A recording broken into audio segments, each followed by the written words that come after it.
जो हम सभी के गरीबों, शोषितों और वंचितों की एक आवाज है, क्रांतिकारी एक आवाज लेकर के हमारे बीच हमारे इस कारवां को आगे बढ़ा रहे हैं, पूजन विचारधारा को। आज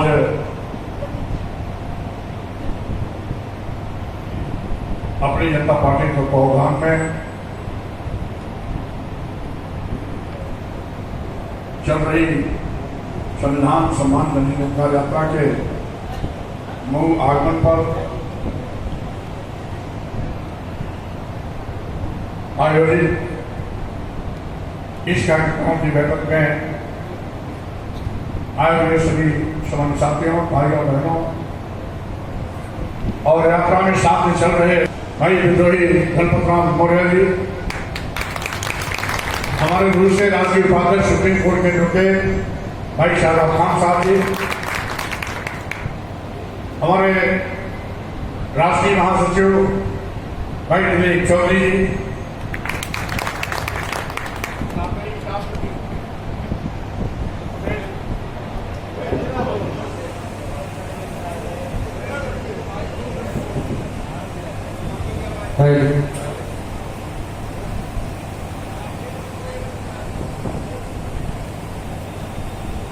साथ ही साथ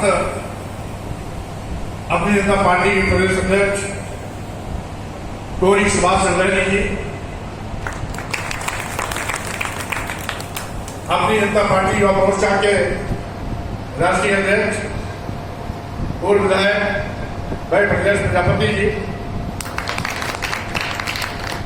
युवा मोर्चा के राष्ट्रीय महासचिव आजमगढ़ मंडल के प्रभारी भाई रजनीकांत मौर्य जी, हमारे बीच में उपस्थित किसान मोर्चा के राष्ट्रीय महासचिव भाई सुप्रीम जी, महिला मोर्चा की प्रदेश अध्यक्ष, प्रदेश उपाध्यक्ष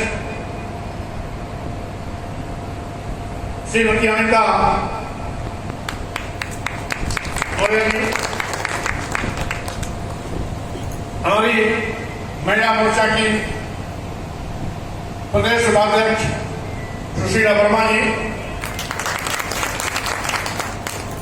प्रदेश महिला मोर्चा की प्रदेश महासचिव अंजलि सिंह जी, हमारे प्रदेश के महासचिव के रूप में यहाँ पर उपस्थित भाई रत्नाकर जी, भाई आर के मौर्य जी, भाई सत्येंद्र कुशवाहा जी, इसी के साथ ही साथ हमारे गोरखपुर के मंडल प्रभारी प्रदेश महासचिव भाई श्रवण मौर्य जी, हमारे बड़ी श्रवण साथी जागृत जनता के कलाकार साथी भाई मोहन जी, उनकी टीम के सभी साथी हो, मन पर बैठे हुए सभी सभी साथी हो। जैसा कि आप जानते हैं, सामाजिक परिवर्तन के महानायक डॉक्टर काशीराम साहब के जन्मदिन 15 मार्च 2025 को इस यात्रा का शुभारंभ किया गया था। यात्रा का ये 6वां चरण है, जिसकी शुरुआत जौनपुर से हुई थी और जौनपुर के बाद बाराबंकी, चंदौली, गाजीपुर होते हुए कल रात में आपके मऊ में पहुंची है। आज मऊ जनपद के विभिन्न स्थानों से होते हुए बलिया की ओर प्रस्थान करेगी और परसों आजमगढ़ में 6वां चरण की यात्रा पूरी होगी। यात्रा का मकसद है कि साथियों, आज जिस तरीके से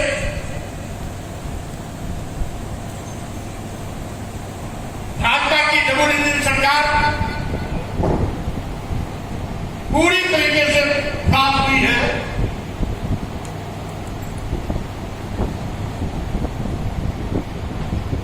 उसके चलते देश की जनता हतप्रभ है कि जिन लोगों ने बड़ी बड़ी बातें की थी, सबका साथ, सबका विकास, सबका विश्वास, आज बारी बारी से उस भाजपा सरकार ने सभी के विश्वास को तार तार कर दिया,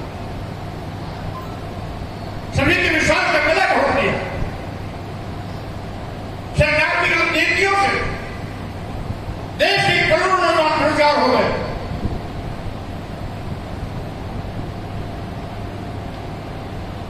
आज बड़ी बड़ी डिग्रियां लेने के बावजूद भी नौजवानों के सामने रोटी की समस्या, रोजी की समस्या, सरकारी नौकरी मिलना दूर हो गया। यही नहीं, आज भाजपा सरकार में बड़े पैमाने पर गरीबी बढ़ी है और गरीबी का आंकड़ा तो इस हद तक बढ़ा है कि 140 करोड़ की आबादी में 80 करोड़ लोगों की जिंदगी 5 किलो 10 किलो चावल पे आगे ठहर गई। सोचिए, क्या देश के 80 करोड़ लोग जो 5 किलो 10 किलो चावल पर जिंदगी बिताते हैं, क्या अपने बेटे बेटियों को विश्वविद्यालय पढ़ाने को सपना देख सकते हैं? क्या 5 किलो 10 किलो चावल पर जिंदगी बिताने वाले लोग अपने बेटे बेटियों को doctor, engineer, advocate, professor, IAS, IPS, PCS, PCS या वैज्ञानिक बनाने का सपना दूर करके भी देख सकते हैं? करते ही नहीं। स्वाभाविक रूप से आज देश कंगाल होता जा रहा, गरीब होता जा रहा, लाचार होता जा रहा। एक और करोड़ों की बेरोजगार फौज और दूसरी ओर 80 करोड़ गरीब वो लोग जो बेबस जिंदगी जीने के लिए मजबूर।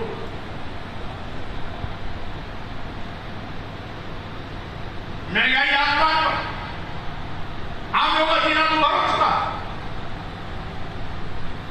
साथियों, ये डबल की सरकार वादा खिलाफी भी कर रही है। किसानों को लाभकारी मूल्य देने का वादा किया था, लेकिन अब तक किसानों को लाभकारी मूल्य नहीं दिया गया। पिछले 4 साल से किसान धरना दे रहे हैं। एक ही मांग है कि उनके उत्पादन का न्यूनतम समर्थन मूल्य घोषित कर दिया। किसान ये भी नहीं कर रही। छुट्टा जानवर किसानों की फसल के लिए चौपट कर रहे हैं। छुट्टा जानवरों पर सरकार कोई नियंत्रण नहीं कर पा रही। किसानों को उर्वरक, बीज, खाद आदि की जरूरत पड़ती है तो कई केंद्रों पर नजारा ब्लैकमेल हो जाता है। किसानों को लाइन लगानी पड़ती है, फिर भी खाद नहीं मिलती। मिलता क्या है? पुलिस या तंज या पुलिस की लाठी। आज 27,770 स्कूल बंदी की कगार पर है। सरकार उसको बेहतर बनाने के बजाय बंद करने का फरमान जारी करती है। ये बात दीगर है कि अपनी जनता पार्टी के खड़े विरोध के कारण सरकार बैकफुट पे आई, अपना फैसला वापस किया, लेकिन फिर भी स्कूलों के बंदी पर अभी भी तलवार लटक रही। साथियों, आज योगी सरकार को फुर्सत है, योजना है, उनकी कार्यक्रम की प्राथमिकता है हर 400-500 मीटर पर शराब की दुकान खोलने का। लेकिन पहले से चल रहे स्कूलों को यह सरकार बंद करने पर वादा है। आज पूरा प्रदेश और देश जनरल का शिकार बन गया है। कानून व्यवस्था ध्वस्त हो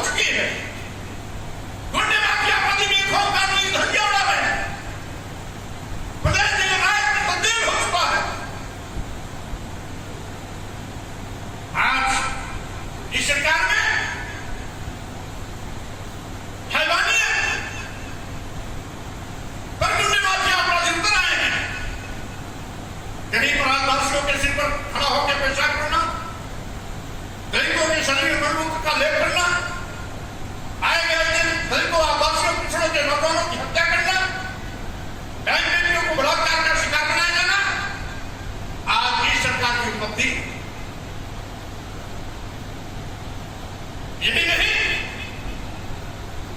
सरकार अराजकता की शिकार हो गई है। सरकार के ही आधे दर्जन मंत्री उत्तर प्रदेश में इस बात का रोना रोते हैं कि बिहारी अधिकारी हमारी बात नहीं सुन रहा। यही हाल केंद्र सरकार में भी है, और केंद्र सरकार में बैठे हुए माननीय प्रधानमंत्री जी बड़ी बड़ी बातें करेंगे। चुनाव आता है, हर दलित की देहरी पर, हर आदिवासी की देहरी पर, हर पिछड़े की देहरी पर जाते हैं, कहते हैं हिंदू खतरे में है, वोट दे दो। यानी चुनाव के समय दलित हिंदू, आदिवासी हिंदू, पिछड़ा हिंदू सत्ता में आने के बाद ये दलित, आदिवासी, पिछड़े भाजपा के दुश्मन हो जाते हैं। अगर बाद में भी हिंदू मानते होते तो अनुसूचित जाति का आरक्षण शून्य निष्प्रभावित नहीं किया जाता, अनुसूचित जाति का आरक्षण 0 नहीं किया जाता, पिछड़े लोगों का आरक्षण 27% के बजाय 7%, 8% पर रोक नहीं किया जाता। क्या हो रहा है? वोट के लिए हम हिंदू, आरक्षण के लिए हम दुश्मन, जिनकी फिरती 8%, जिनकी आबादी 8%, ईडब्ल्यूएस के नाम पर उनको आरक्षण 10%, और जिनकी आबादी 90%, उनको जो मिला भी था उसको काट पीट करके कहीं 4%, कहीं 5%, कहीं 6%, कहीं 8% बढ़ा के रोक दिया जा रहा है।